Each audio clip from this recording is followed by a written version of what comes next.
Hello, myself Raksha Patel, working as an assistant professor in computer department at Mahatma Gandhi Institute of Technical Education and Research Center, Navsari. Now today we are going to learn about part 2 of unit number 3, in which we study what is the divide and concurrent technique, and also we see the example of binary search.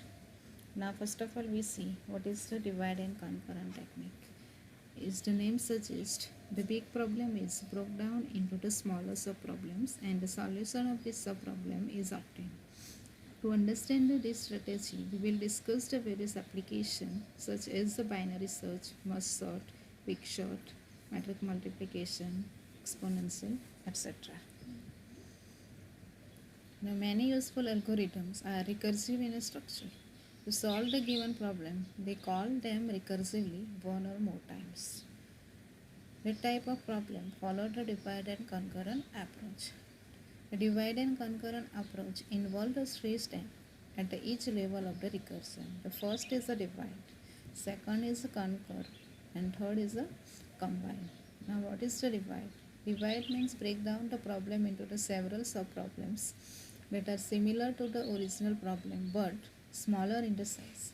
Second step is the concur. Concur means solve the subproblem recursively.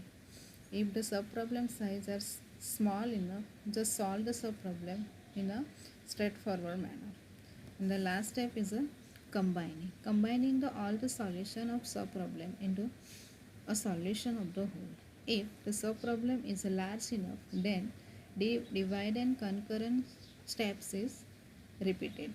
The generated subproblem are usually of the same type as the original problem. Hence, recursive algorithms are used in divide and concurrent strategy.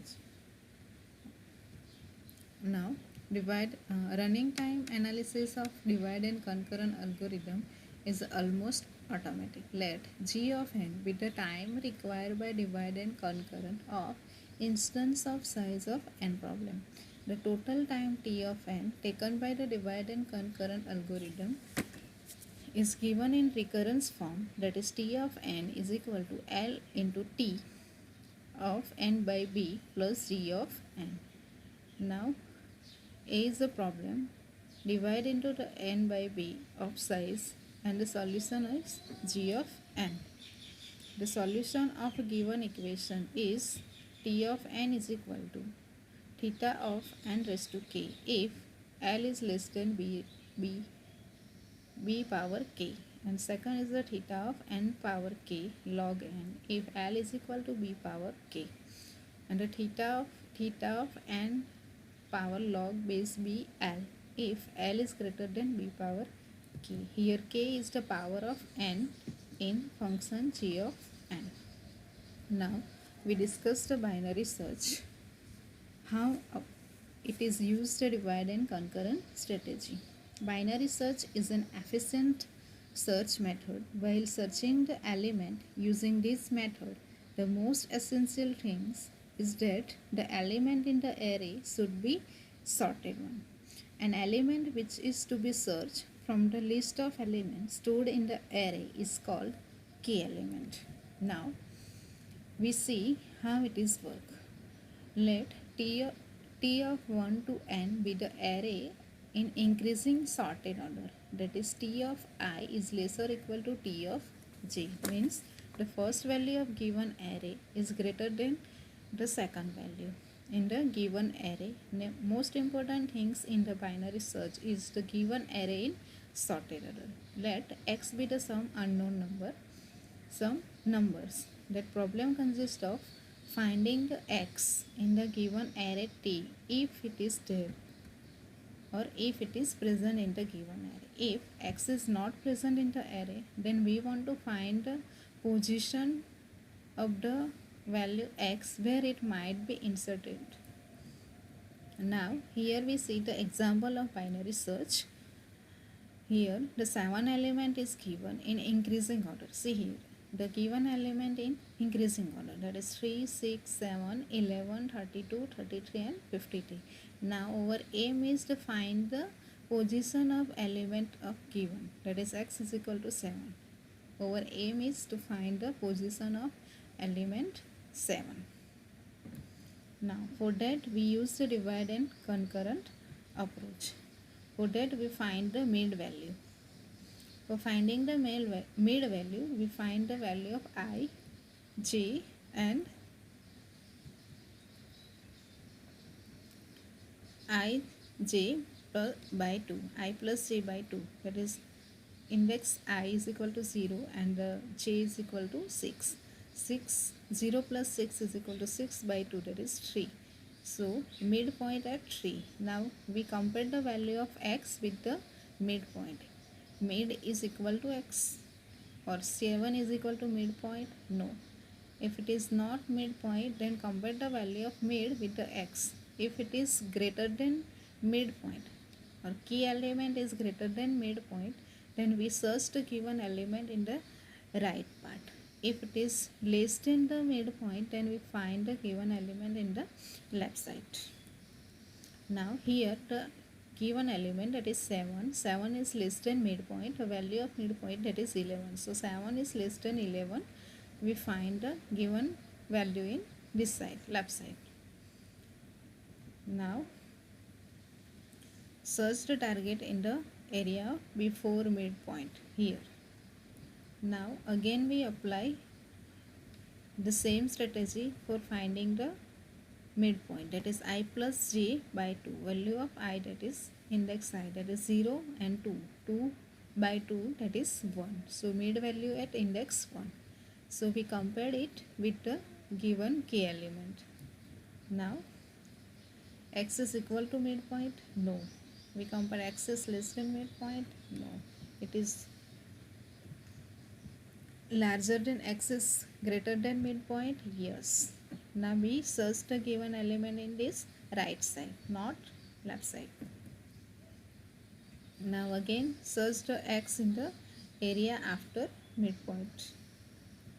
Now find the approximate midpoint here, that is I and j value, that is same. 2 by 2 is equal to, here the x is equal to midpoint value. Yes. So we find the value of given k element x is equal to 7 at the position 2 in the given array list. Now we write the algorithm for binary search. Here we write the algorithm by using iterative method. For that we take the example, same example here. If x is greater than t of n, x, that is x is equal to 7. 7 is greater than t of n, means given array here. Then return the position at n plus 1. Now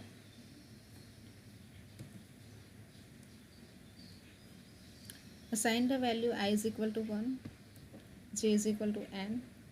If I is less than j, here 3 is less than 53, or 1 and n, that is 1 and 6, that is 6 by 2, that is 3. So value at index 3. Now if x is less or equal to t of k, x is less or equal to t of k, value of k, yes, then assign the j to k. Here we assign the j to value k, else we assign I to k plus 1 here, otherwise return I. Here this condition is satisfied, so we assign here k to j to k, otherwise k plus 1, I to k plus 1. Now we write the binary search algorithm with the recursive method. In that we call the recursive function repeatedly, or function call itself. If n equal to 0, means there is no element is present in the given array, or value of x which is greater than given value of array, then return the n plus 1 if might be inserted, else otherwise return the value at particular position by calling this function recursively. Function, here we write the function, recursive function t of I to j, and find the value x from the given array. If I equal to j, then return the value of I. Otherwise, find the value of k, I plus j by 2. K means midpoint. If x is lesser or equal to t of k, then recursively call this function. Find the mid value. Less than 10, find it left side. If it is greater than, then find the value in right part. Else return recursively t of k plus 1 to j of x. Here we call the recursively function many times. So function call itself. That's why it is known as a recursive function. Now here we analyze the binary search algorithm. Let t of n be the time required for called on binary recursive method from given array to find the value of x, where n is equal to j minus I plus 1 is the number of element under the consideration. Now for binary search, the recurrence is arrived this type. Let t of n by 2 means given problem is divided by 2 and theta of 1 is some constant time. It is same like in this form. A of t into n by b plus f of n. When this type of form is arrived, then we solve the given recurrence by using the master method.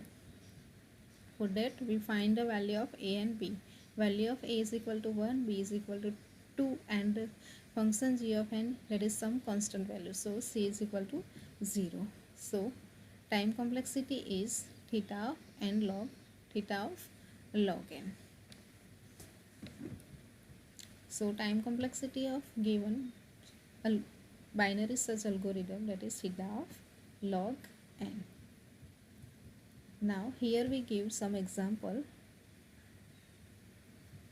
or given array, list of given array in increasing order. So find the value x is equal to 60. So find the position of given value in the given array. Thank you.